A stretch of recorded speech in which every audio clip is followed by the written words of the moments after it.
हमारे साथ केडियानॉमिक्स के सुशील केडिया जुड़ गए हैं। स्वागत है सुशील जी आपका। Good afternoon. अपना समय देने के लिए आपका शुक्रिया।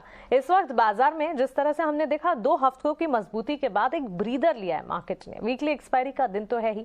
बाजार की दशा दिशा कैसी लग रही है आपके हिसाब से? क्या चीजें हैं, कौन से फैक्टर्स ट्रिगर्स हैं जो आप आई कर रहे हैं? देखिए, ये जो अगर हम बाजार की बात कर रहे हैं तो अगर हम इंडेक्स की बात कर रहे हैं तो उनका चित्र थोड़ा अलग है और अलग अलग सेक्टर्स और स्टॉक्स की कहानी अलग है। तो इंडिसेस अब मुझे लगते हैं कि जिस रैली का हम एंटिसिपेशन कर रहे थे वो अपनी हद तक अब आ चुकी है और ये रैली अब यहां से ओवर स्ट्रेच हो रही है। तो मुझे कोई आश्चर्य नहीं होगा कि आज इतनी मजबूती दिखाने वाली ये इंडिसेस अचानक से सोमवार को घूम जाए या मंगलवार को घूम जाए। तो जब पहले हम घूमने देंगे, पर अभी मेरा एंटिसिपेशन है कि ये रैली ओवरडन हो चुकी है। पर इसका मतलब ये नहीं कि मैंने अभी का भी शॉर्ट कर दिया।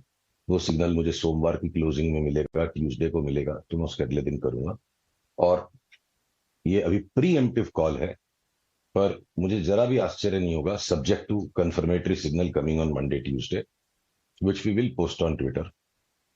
कोई आश्चर्य नहीं होगा कि अगले राउंड में बैंक निफ्टी 4-5 हजार पॉइंट नीचे गिर जाए और निफ्टी वापस 16,400-500 तक आ जाए।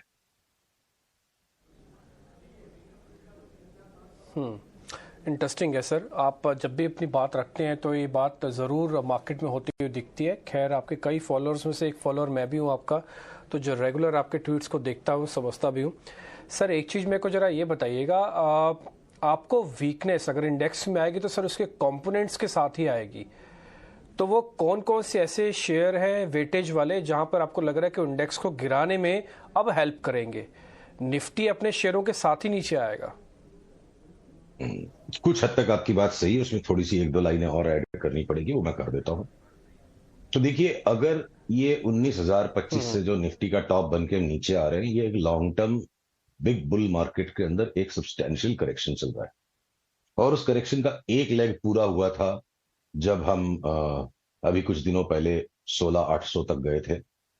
और उस लेग के बाद अब एक कनेक्टिंग रैली मात्र आई है। अब सेकंड लेग इस फॉल का आएगा जो 19,000 से शुरू हुआ था।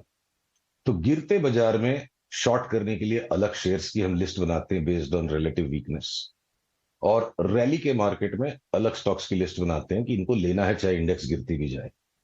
तो अगर ये फॉल आना शुरू हो जाता है, आज की तारीख में वो प्रीएम्प्टिव है, मंडे ट्यूसडे को उसको रिवाइज करना पड़ेगा, तो मैं रिलायंस नहीं बेचूंगा, मैं सीमेंट के शेयर नहीं बेचूंगा, मैं रिफाइनरीज नहीं बेचूंगा, मैं अडानी के कोई भी शेयर नहीं बेचूंगा। तो बचे क्या? तो बचे हमारे पास ऑटो के कुछ शेयर्स हैं,